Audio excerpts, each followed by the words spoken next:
everybody, what's up and welcome back to another episode of It Takes Grit. I am in the studio today with Stacey Lindsay. Thank you. You've become such a dear friend of mine. So fast. And I'm so grateful that you're here. Thank you so much. I think I knew you in another life or something. I think so. We finished each other's sentences. I love it. There's a great connection. So guys, if you've not already subscribed to the YouTube channel or the It Takes Grit podcast, make sure you do. Give us a review and of course share with a friend.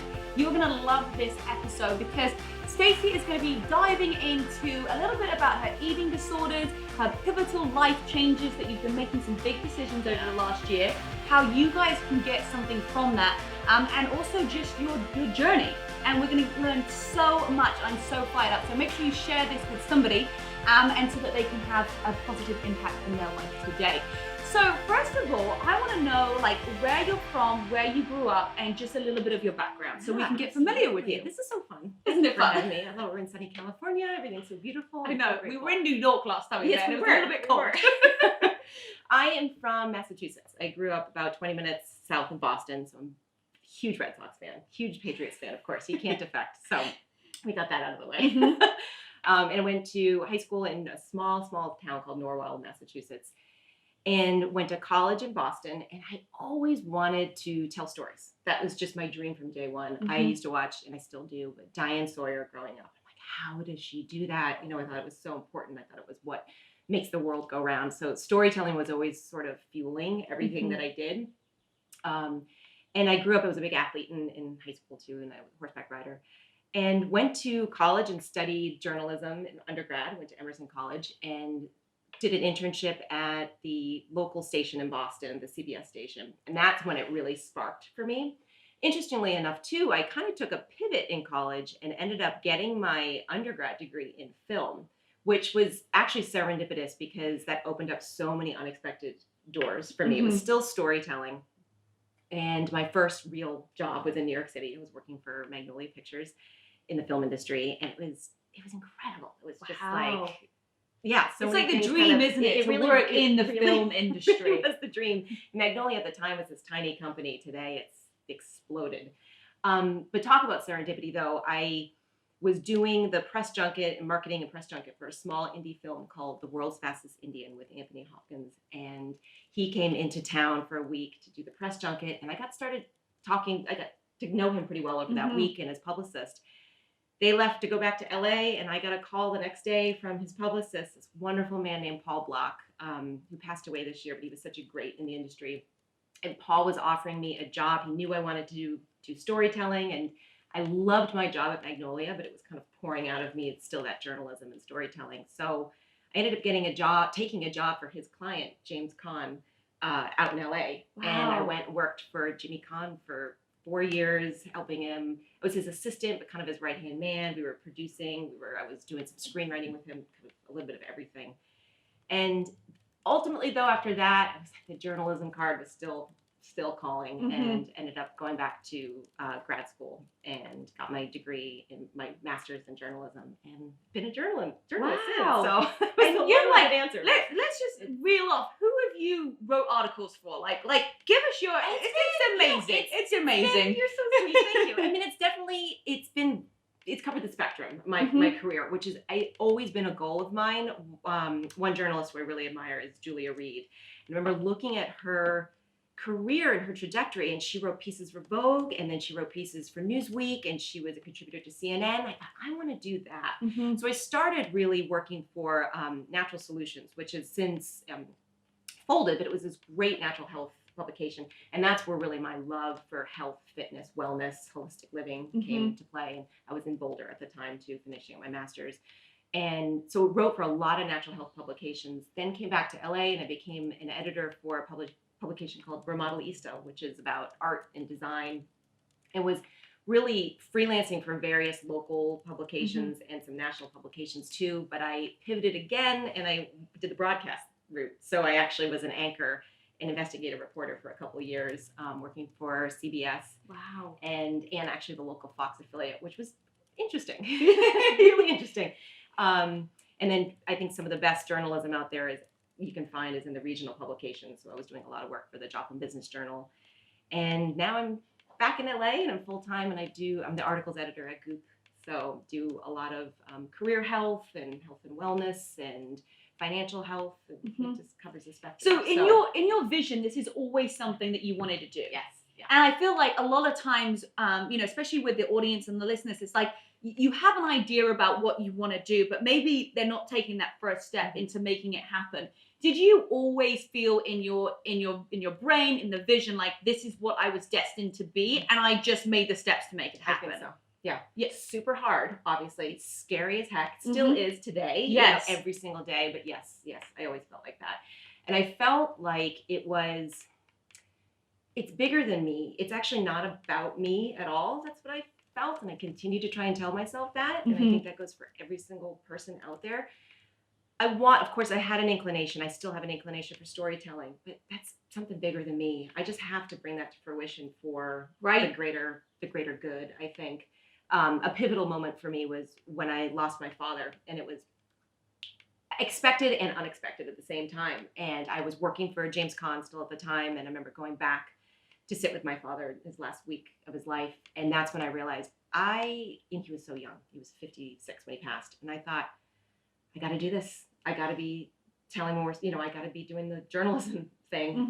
This actually is bigger than me, and it's my responsibility for my father, for my family, for my friends. So it's kind of like a wake-up call to really do what you want to do. And I feel like sometimes in life we wait for something so big or catastrophic to happen for us to make that pivot. And I remember we were having a conversation over dinner in LA with the group that we were with, and your big thing was like the pivot. Yes. It's like, how do you change? And I want you, there's a lot of girls that watch this, and you might be in a job right now that you don't enjoy, or that you're like, I want to do something else, but I don't know how. How do you make that pivot? Because it's scary. It's scary, and it's big. And don't just wait for something big to happen to you for you to react to that. So how would you guide someone in making that pivot?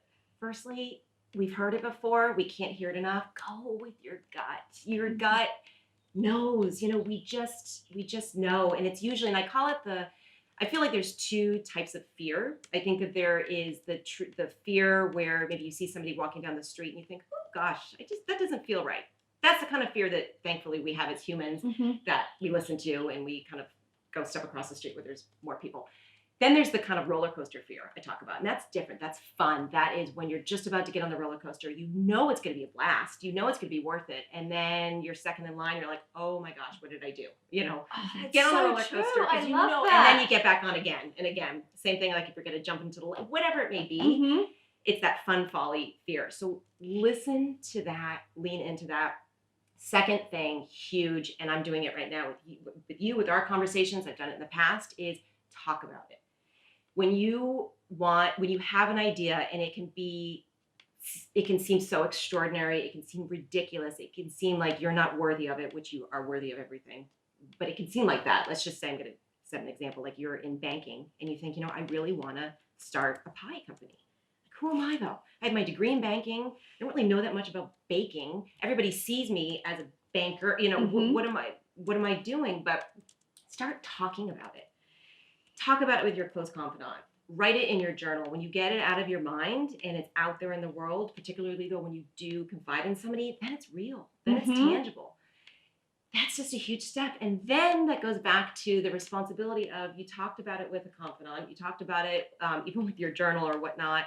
It's your responsibility to take the next step and to see it forward because you see it that it's real. It is. That's so true, because as soon as you tell one person, the first person to tell is like, that's daunting. And then you tell the second person, and then the third and the fourth and the fifth seem really easy. And before you know it, you're just talking about it. You talked about your YouTube channel. I did. And then every like so many weeks, I'm like, hey, is it out yet? Because now you're gonna, it's happening. I'm doing it. Now it's happening, and it's gonna be taking place. So that's such a great point to be like, okay, wherever you are at, just start telling people. You don't necessarily have to start it. Right. It's almost just telling it is going to help you start. Yes. Writing it down, putting them on your walls. Yeah. And there's validity to everything in your mind too. So it could be a dream board. It can be really in any form really. But again, just seeing that it's tangible and that it's real, that means your ideas, your thoughts, your dreams are valid, and I don't care how out there they are. Yeah, it's so cool. It's possible because most likely it's happened before. Yes. Someone has been a banker and turned into a baker. Yes. Like it's happened before, so there's no reason why other people can't do it as well. It's just taking that first step and making that pivot. How do you think you can address sometimes that you need to make a change or you need to make that pivot? Because I feel like sometimes, you know, you just go through the day-to-day action, maybe in the 9 to 5, and you're doing the same job, and you don't really realize you need a wake-up call. Yes. I've always said, or I should say, I've been saying for many years actually, is to pay attention to your daydreams. We always talk about, follow your dreams. I think there's huge validity on that, of course, but what does that exactly mean? I started paying attention and tapping into, what do I daydream about? What do I daydream about when I'm in the supermarket line or when I wake up in the morning? And it can be very small moments. And I always found I was daydreaming about being out somewhere in the field and talking to people. That was always what I was daydreaming about. And I would actually see some of the outfits that I was wearing too. I would have moments and I would daydream about moments coming home to a really loving partner and telling my partner about my day. And my day was filled with interviews and talking to people. And I just started saying, wow, there's a theme there, you know, that daydream. And I'm doing it now too with the stories that I want to be telling with my YouTube channel I'm working on is, I've been daydreaming about interviewing women more and talking to them more. What, you know, I have to pay attention to that. So paying attention to those daydreams, I think that is a sign that your energy's going toward. Because you're almost manifesting it. Yeah. I love daydreaming. Totally. I love putting music on in the car and just visualizing something that I want to do. It's like, and you start smiling. You do like start you smiling. You naturally, your shoulders go down and you're almost there. You're like, I'm just walking on this stage and I'm just smiling. So if you are having those kind of thoughts, that's a great sign. It's that daydream. And you can then just small little nuanced things like notice kind of where you're spending most of your time. And for many of us, most of our time during the day is our place of work, whatever that may look like. How do you feel during the day? It seems silly, but how does your skin feel? How does your body feel? Do you feel like those things, because that's a reflection of your health, your mental state, I think, your physical state. I've been in situations in the past where I felt like my skin felt so dehydrated and stale. My body didn't feel good. And I thought, I'm not happy. I got to make a change. I don't want to be doing this anymore. And it was at a job too. I mean, one particular instance, it was a job that served me well for many years. But then I just noticed I wasn't feeling that good anymore on the job. I wasn't feeling as vibrant.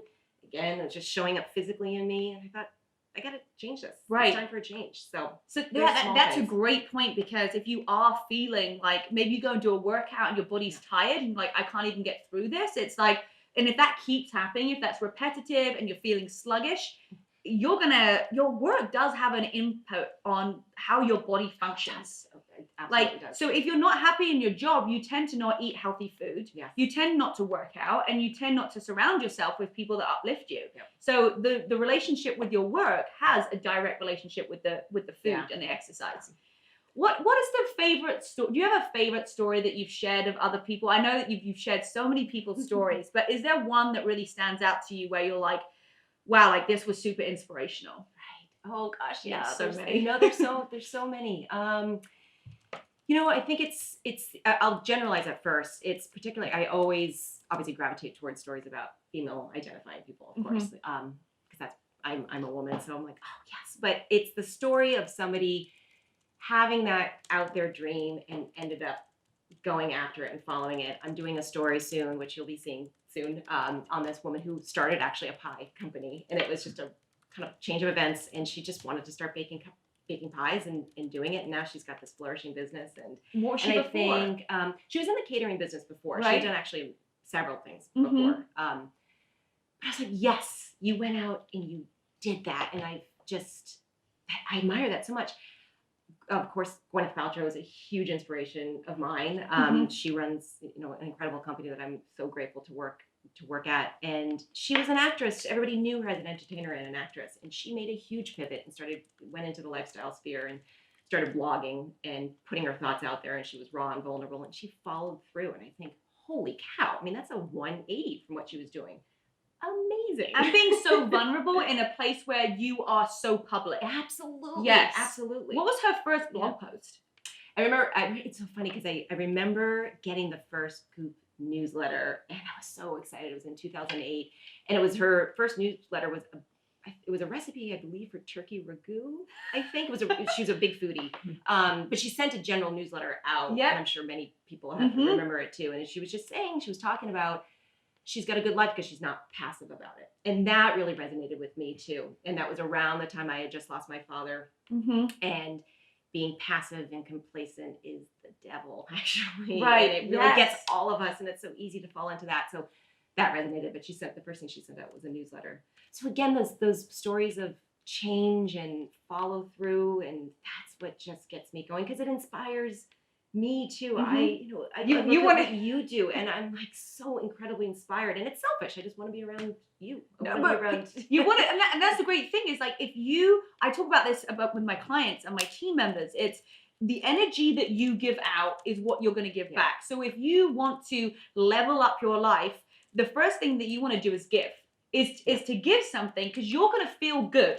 So if you're not feeling great right now, go and do something good for somebody else. You start to feel good, and you're going to start to want to do what other people are around you. It's so true. The 5 people that you hang around with is like the average. Everything. It really is. Like whether you're working out, whether you're eating healthy, whether what your environment's like, your Saturday night is like. I mean, like it really does have a huge impact. It absolutely does. And it's so interesting. I'm wondering if you've seen this, but I've seen sort of seasons in my life too of how I've really worked on myself to get mentally healthy and physically healthy, and how I used to make during the times when it was going through depression or struggle with an eating disorder, all of those things. I was making room for unhealthy things. So I was making room for eating unhealthy. I was making room for not really working out. And I was making room for people who weren't healthy for me. And I probably wasn't healthy for them too. As I started working on my health overall and my passions and what I really wanted to do, there wasn't room for those people anymore. There was room for only the people that make me feel really good. Wow. And that's kind of amazing too, just to see that transition. That's huge. I'm so cognizant of that too, and so grateful of that. And you can, of course, love and care for people, but it maybe doesn't mean that they're a great fit in your life too. So I think that's totally true. And I share that same, eating disorder, going through that in my teens. And I know there's a lot of our audience that, food is a daily struggle, or it's something they think about all the time. What point of your life did you suffer with an eating disorder? What was that like? Can you share that story? No, thank you for asking about it. I think it was always there, quite honestly, because it was something that I was always, as you were saying, food is obviously something that we have to have in our lives, so we can't escape it. So if there is an issue with it, it's there. It shows up all the time. So it's always been something that I've really had to face every day, or sort of lived with. Oh, there you are again. Sometimes. Yeah, it's breakfast, lunch, dinner. Right. Thanks for showing up. It manifested though pretty severely when I was living in the Midwest, and I was on TV. That was an anchor. How old were you then? I was early 30s, so 31. Okay. Yeah. So it was a few years ago, and it really started to show up that way too. I was dealing with bulimia, and it was, of course, I think I was going through a transition. I was dealing with obviously a lot too, still digesting the loss of my father. I was in an area of the country, and I'm so glad that I did it. I didn't know anybody in that area. I moved from LA, where I had friends and some family, and moved to the Midwest, and I didn't know anybody, and I was in a completely new realm of journalism and line of work. And of course, it was forward facing too. I was anchoring the news at night, and I was on TV every day. So it's like, whoa, there's some pressure here. So it was a pressure to look thinner? Yeah. Was that a pressure that you put on yourself? Oh, totally. It wasn't from the outside. I mean, if you put the pieces together, I'm sure it came from so many different places, as so many things do. I think that you could take a puzzle piece from society, from maybe my personal life, from the studio, perhaps, like so many different places. But ultimately, the biggest piece was myself. Right. And how much weight did you lose? Where were you at? What was your kind of? It fluctuated. It actually, because I had gained significant weight, and it's hard to say to quantify too, because you and I are about the same height. Yeah, body types are so different. Too. But when I was in grad school, I had gained some weight that just I felt like I was storing a lot of emotion in that weight too. That just didn't feel healthy. So I had lost that weight by the time I moved to work in the news, and then probably lost maybe, it wasn't drastic, but probably maybe 12, 15 more pounds. But for my friend, it was pretty drastic. Yes. and I just didn't feel that good. And were you just not eating, or were you excessively exercising? I've always dealt with excessively exercising at that time. And then I would just get really nervous and make myself throw up sometimes before I would go on air sometimes. Right. Wow. Terrible. Yeah. I mean, it's the behind the scenes stuff that you don't often see. Like, oh, this person's like smiling, looking great, like on camera, but like 5 minutes before this has just happened. So talk to me about the excessive exercise, because I know quite a few girls that are excessive exercise, and I used to do like a ton of cardio, which actually doesn't get you results at all. And I used to not eat and then just run on the treadmill for like 30 minutes and just not eat anything. You only knew too. It's like, no, just do 20 minutes of strength training and you're fine. So have you always been excessive exercise, or was that something that kind of started to happen more in that time period? That time period, a little bit too when I was younger too. I'm grateful to say I feel like I do not do that anymore. But yeah, during that time, it was a mix between sometimes making myself sick or excessive. And why excessive exercise? It felt like an escape, because I didn't want to really, and that's what the thing. I think it's so important for us to be talking about that so much. Is it's not always. It varies for all of us, but it's not always about the weight and the appearance too. It's about escaping something. 100%. Yes. So it was just, if I was exercising, I had to deal with the fact that I'm exercising so hard and I'm so tired and I'm so sweaty. Like, that's what's in front of me. That's what I have to deal with, rather than, oh, I'm actually really lonely, or I'm actually really stressed out, or not really happy right now. I need to fix some things. Not really feeling good. That was what I really needed to focus on. But no, I was too busy exercising. Or I was too busy, getting sick or whatnot. Like, it gave me something that was mine, and it's a control thing. Yeah. 100% huge control thing. Yeah. Which I think so many of us, it's a human condition, I think, to want to feel autonomy. It's so interesting with the excessive exercise, because I never even realized that I used to do it until I started talking to other people, which is so important. It's why you talk about it, because I didn't think that what I was doing was excessive. But now I look back, I'm like, whoa, you were like gnarly on the treadmill going for like an hour at a time, like morning and night. And now I'm hearing other people's stories of excessive exercise. And I've also seen it, when people come to fit camps and they're doing it, it's not even going to get you the result. It's not even about the body. It's not even about, like, I don't even feel like the transformation. It's such a mental thing, and it's an escape. Yes. It's like the harder you run, you're like running away. You're running away. You're running away from it. So what was like, do you remember a pivotal moment or something where you were like, okay, this is not healthy. I don't feel good. And how did you change that? Yeah. Still working on it. Still facing it. The exercise, so obviously it was several things, but I think the biggest thing was I left the Midwest and I moved back to LA, and that was really a period of regrowth, of growth, I should say, not regrowth, growth in health, and at an incredible time in the Midwest doing the news, but there was a huge time of learning and exploration of myself, and I realized there was many things that I had to work on. Went back intensely into therapy in LA, which I'm a huge advocate for, of course, just talking through it.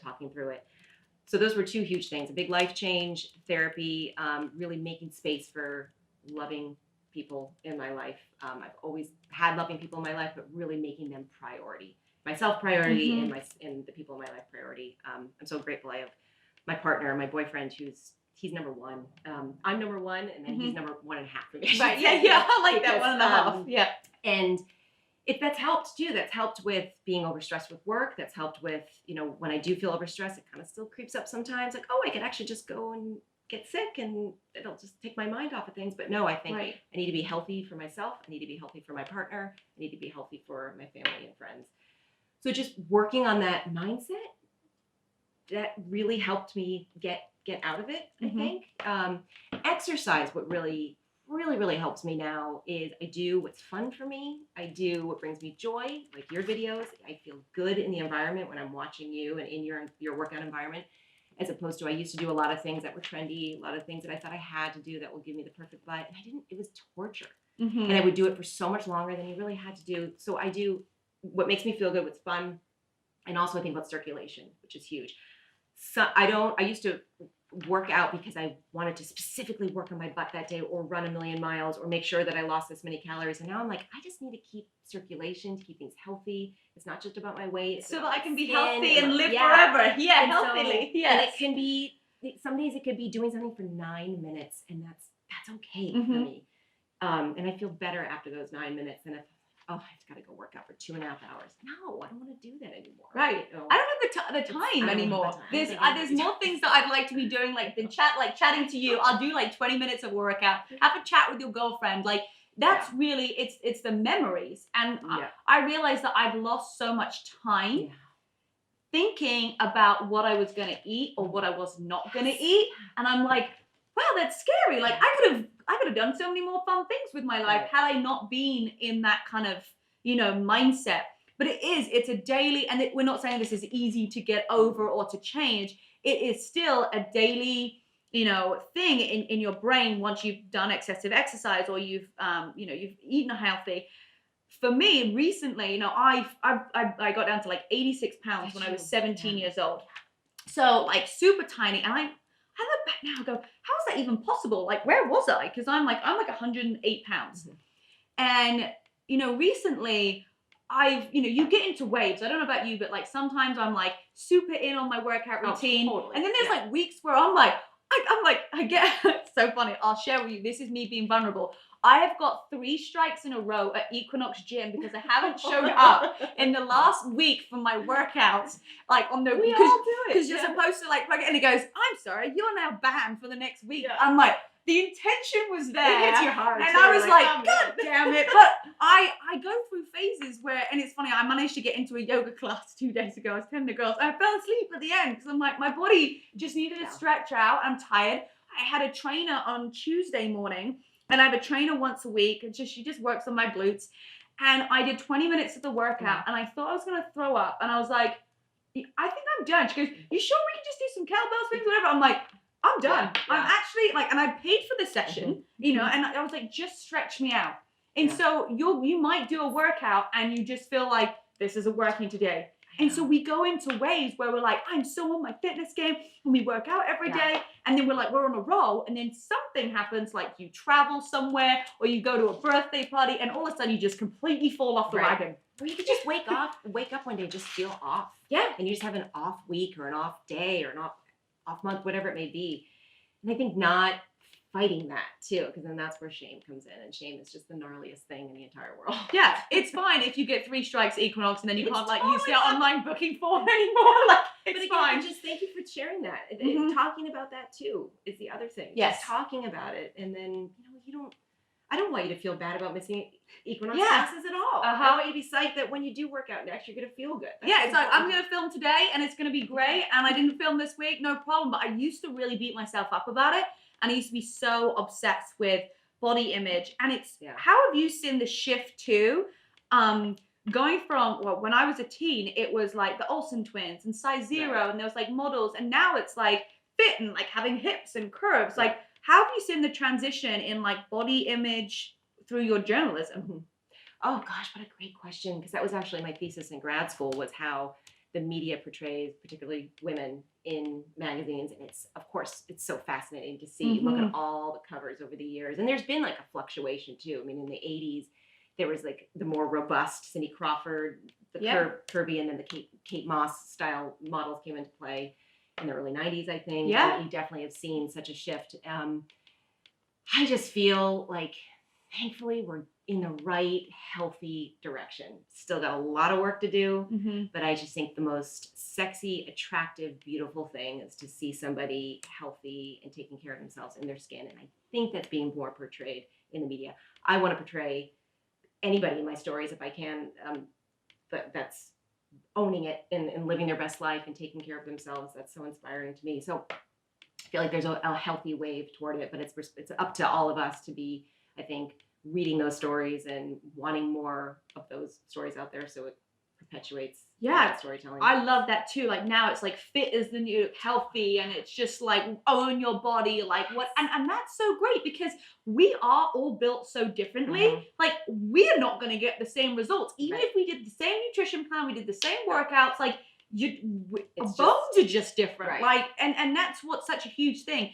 And one of the big things with all like body image and empowering people is like the support from others online. And I feel like as a woman, we have to teach other people to lift people up online rather than being negative and being trolls. Like, I don't know how you've seen that working with my gosh, that's the hugest. I'm so thank you so much for bringing that up too, because that's been the biggest thing too. When you asked several minutes ago about my journey working through eating disorders and having better mental health and whatnot, that is huge too. It's really realizing that I am not going to allow people that make me feel bad in my life.